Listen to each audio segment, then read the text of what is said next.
সুইডেনে আপনার বিরুদ্ধে একটি মামলা দায়ের করা হয়েছিল, সুইডেন পুলিশ সেটি গ্রহণ করেছিল, এরকম নিউজ আমরা দেখেছি। এর সত্যতা কতটুকু? 1/11 রেজিমের সময়টা থেকে আমরা সবাই আওয়ামী লীগ বা শেখ হাসিনার যে রেজিমটা ওইটার উপরে অনেক বেশি ফোকাস করি।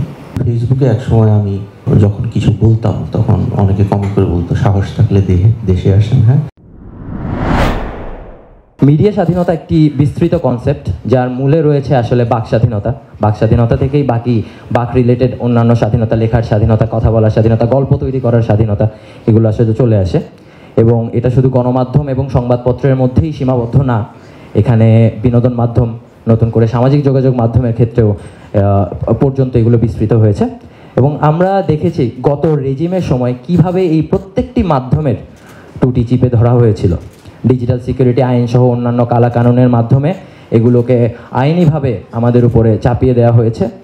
সামাজিক যোগাযোগ মাধ্যমে পোস্ট করার জন্য জেলে যেতে হয়েছে, নির্যাতনের শিকার হতে হয়েছে, অকথ্য নির্যাতন পরিবারগুলো ফেস করেছেন এবং অনেক পরিবার আসলে ধ্বংস হয়ে গেছে থ্রু আউট দিস টাইম। স্বাধীন বাংলাদেশে সাংবাদিকতা করতে গিয়ে অসংখ্য সাংবাদিক মামলা, হামলা, গুম, হত্যাকাণ্ডেরও শিকার হয়েছেন। সর্বশেষে জুলাই আন্দোলনেও সাংবাদিক নিহত হয়েছেন, কারো কারো মাথায় গুলি করা হয়েছে। একজন ফটো সাংবাদিক, তার মাথায় গুলি করে তাকে হত্যা করা হয়েছে পয়েন্ট ব্ল্যাঙ্কে।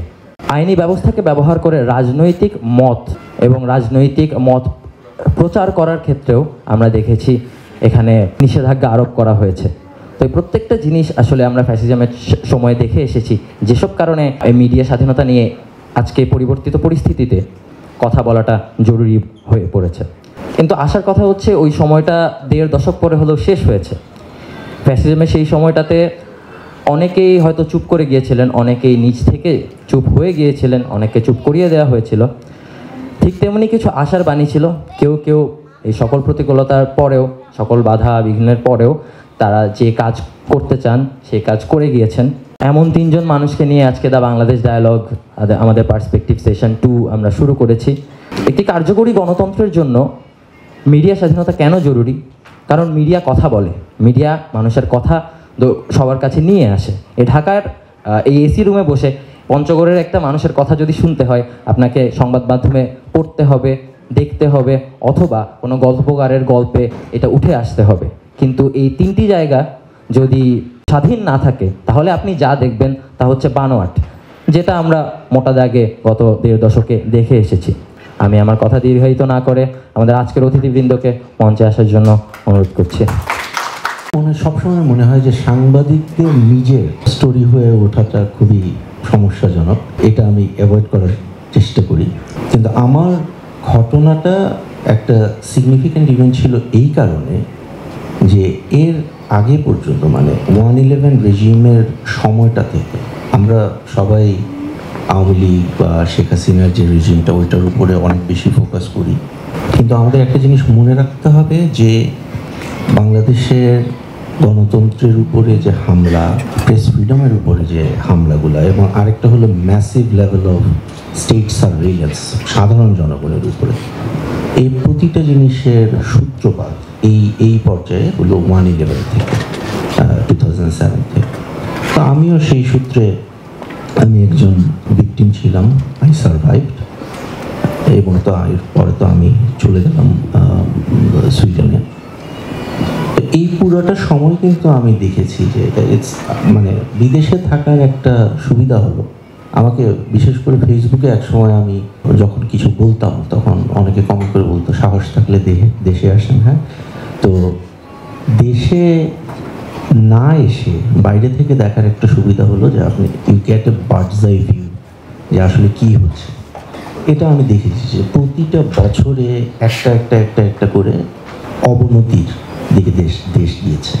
এটা শুধুমাত্র মিডিয়া ফ্রিডম না, এটা করাপশনের কথা বলেন, মানবাধিকার লঙ্ঘনের কথা বলেন। আমাদের সময়ে যেমন আপনি বলেছেন হিউম্যান রাইটস ওয়াচে আমি কাজ করতাম, আমরা কাজ করতাম এক্সট্রাজুডিশিয়াল এক্সিকিউশন বা বিচার বহির্ভূত হত্যা নিয়ে। পরে যে ক্রাইসিসটা শুরু হলো সেটা হলো গুম বা বলপূর্বক অন্তর্ধানের ক্রাইসিস।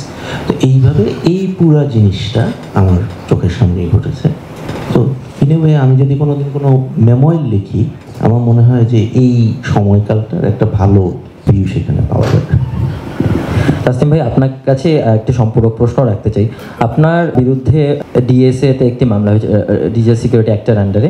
সেখানে আপনি 2021 সালে আপনি জুলকানাইন সামি, ব্লগার আশিক ইমরান ও স্বপন ওয়াহিদের সম্পত্তি ক্রোকের নির্দেশ দেওয়া হয়েছিল। ওই মামলাটির এই মুহূর্তে কী অবস্থা আপনি কি বলতে পারেন? আপনি কি জানেন, বা এর পরবর্তীতে এটার আমরা আর ফলো আপ পাইনি এই সংক্রান্ত কোনো? আমিও জানি না। আমার বিরুদ্ধে যে মামলা হয়েছে আমি পত্রিকায় পড়ছি। আমার মায়ের বাসায় গিয়ে সিলেটে ওনাকে অনেক যন্ত্রণা করছে। আমার নানা বাড়িতে গেছে ইন্টেলিজেন্সের লোকজন, দাদা বাড়িতে গেছে। এর বাইরে আমাকে কোনোদিন কেউ সরাসরি বলেও নাই যে আমার বিরুদ্ধে একটা মামলা বা এই ধরনের। মামলাটা আমার জানা মতে এখনও আছে। তো আমি একজন আসামি হিসেবেই আপনাদের সামনে বসে আছি। ওই আইনটা ওনারা এখনও বাতিল করেন নাই। আশা করব যে এই ডিএসের সকল মামলা বাতিল করতে হবে। And I am not going to apply to the government. আমি সরকারের কাছে আবেদন করে বলবো না আমার মামলা তুলে নিন। যখন আমি বাংলাদেশে আসছিলাম, আমার এডিটোরিয়াল টিমের লোক যারা আমার সহকর্মী তারা বলতেছিল যে আপনার তো মামলার ব্যাপারে কিছু একটা করবেন না। আমি বলছি যে আমি যদি ঢাকায় গিয়ে অ্যারেস্টেড হই, that will be a very fun story for you guys to cover. আমি এটা করবো না। এবং আমি এখান থেকে আবারও বলতে চাই, প্রতিটা ডিএসএ মামলা প্রত্যাহার করা হোক এবং যাদেরকে অকথ্য নির্যাতনের মধ্য দিয়ে যেতে হয়েছে তাদেরকে সরকারিভাবে ক্ষতিপূরণ দেওয়া হোক। অনেক ধন্যবাদ। তাসনিম ভাই, আরেকটা বিষয়, সুইডেনে আপনার বিরুদ্ধে একটি মামলা দায়ের করা হয়েছিল, সুইডেন পুলিশ সেটি গ্রহণ করেছিল, এরকম নিউজ আমরা দেখেছি। এর সত্যতা কতটুকু? এটা সম্পূর্ণ অসত্য। ওরা যেটা আমি পরে যেটা সুইডেনে যখন এই খবরটা আসে তখন সুইডিশ কয়েকটা অর্গানাইজেশন ওরা খুবই কনফিউজড এবং অ্যালার্মড হয়ে গেছিল। কারণ আমি একজন, সুইডেনে তো press freedom is constitutionally guaranteed একটা আলাদা আইনের মাধ্যমে। তো সেখানে একজন সম্পাদকের বিরুদ্ধে পুলিশ মামলা গ্রহণ করাটা এটা it would have been a scandal. তো পরে তারা খোঁজ খবর নিয়ে জানলো যে আসলে কোনো মামলা মানে কোনো কমপ্লেনটি ফাইল হয় নাই। যারা ওই পুলিশ স্টেশনের সামনে গিয়ে জাস্ট একটা ফটো সেশন করে তারপরে চলে আসছে। তো এটা আসলে কিছুটা প্রেসিডেন্ট জো বাইডেনের সঙ্গে সেলফির মতন একটা আসলে ভেলকি আমাদের সামনে নিয়ে আসা হয়েছিল। হতে পারে। অনেক ধন্যবাদ বিষয়টি ক্লিয়ার করার জন্য।